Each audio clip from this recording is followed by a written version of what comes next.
Moses never gave up until God told him to stop praying to get into the land of Israel.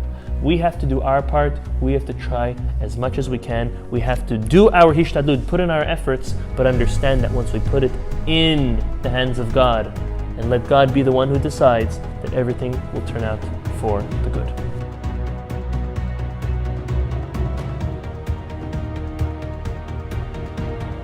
This week's Torah portion speaks about a very sad episode which takes place.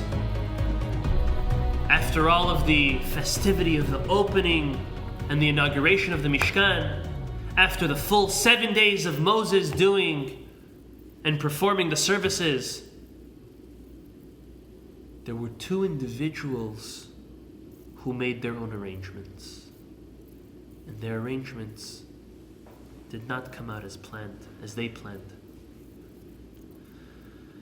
Nadav and Avihu, the two eldest sons of Aharon HaKohen, the Torah says they brought an esh zara, a foreign fire, on the altar. An esh zara could have two connotations. The first of a foreign fire, an unwelcomed and unwanted fire. But the Midrash Me'am Loez goes further to say that they came with foreign and crooked thoughts. They came to one another and they said, look at these two old men, Moses and Aaron, our father and uncle. It's time that we replace them. We should do the service. We should come and do what's needed. Let's take the initiative and do it ourselves. They come with their foreign fire, and in the midst of preparing their service the way they wanted to do it, fire, no less than 4 beams of fire, the Midrash explains, come down striking from the skies. 2 beams each into each of the nostrils of Nadav and Avihu, burning them to a crisp from the inside and leaving them with proper dignity and in completion from the outside. They looked like they just dropped dead after the burning took place. But they were literally hollow inside to maintain some sense of dignity in such a holy place. At that moment, the Torah tells us, and I read, chapter 10, verse 13. Vayomer Moshe el Aharon, Moses tells his brother Aaron, Hu asher diber Adonai lemor. This, what took place, was the will of God. Bikrovai ekadesh. That God means to say, I will be sanctified through those who are close to me. Ve'al kol penei ha'am ekaved. And I'll be honored before the entire people. And now the famous 2 words, Vayidom Aharon. And Aaron fell silent. He did not answer. Aaron, arguably the second most powerful person in the world at that time, short just to Moses, just had one of the most humiliating and heartbreaking moments of his life. His 2 eldest sons burnt to a crisp in his face after they made a mistake. No sign of anger, no sign of doubt, no question, no acceptance even. Who's Aaron to accept what God did and say, yeah, God did something good? No! It's like the halakha. If your father or your mother says something, you're not allowed to disagree. You're even not allowed to agree in a public forum, if anyone else is around.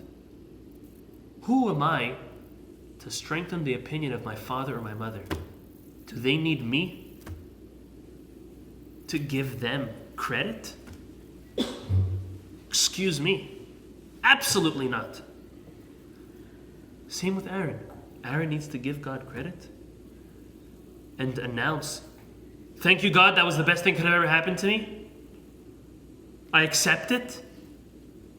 He fell silent. Now we know, let's take a step back, that the reason why Nadav and Avihu did what they did, we see in the aftermath that it's because they were intoxicated. They drank and got drunk before this. And that would explain a foreign fire, thoughts of wanting to replace their father and their uncle. The Midrash tells us that Aaron received a special reward for his silence. And his silence was that God spoke alone to Aaron when it came to teaching the Jewish people the laws of intoxication during and by the service in the temple by the Kohanim. The prohibition and what is and isn't allowed. This is the first and only time that Aaron himself had a private audience with God, and that he was the source for something to be taught. It was Moses for the rest. But a private audience and him being the source, it was specifically this. So the Zera Shimshon asks, out of all rewards, why this one? A private audience, a law taught directly and through him. Why specifically this? He answers by quoting a verse in Tehillim. King David writes in chapter 50, verse 23. Listen to the following.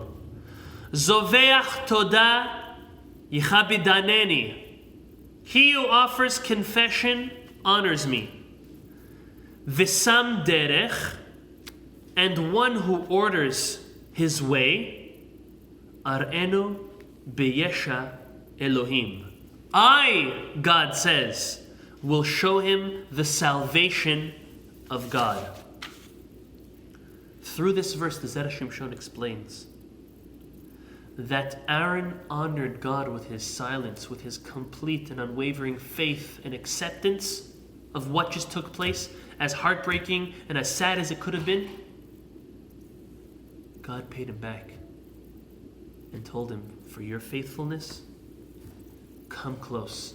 Let me give you a private audience with me. Let me teach something to the Jewish people forevermore, specifically through you. This is why the Zera Shimshon says that he was given this gift.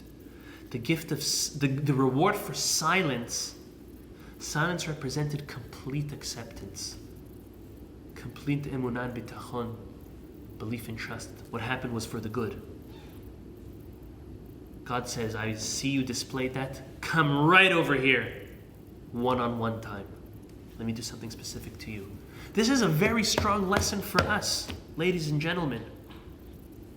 For us, getting angry at something means I disagree with what God sends my way. It's His mistake. Shemini, how can we say that? And if we take what God sends us with love and complete acceptance the way Aaron did, each of us in our own way, not exactly the way Aaron had it, but each of us in our own way will have that connection and audience with God the way Aaron did. Our own specific and unique revelation and connection and relationship to God the way Aaron had it. And the merit of his silence, which represented his unwavering and unshakable faith, that he accepted the death of his two sons in his own eyes as if nothing better could have happened.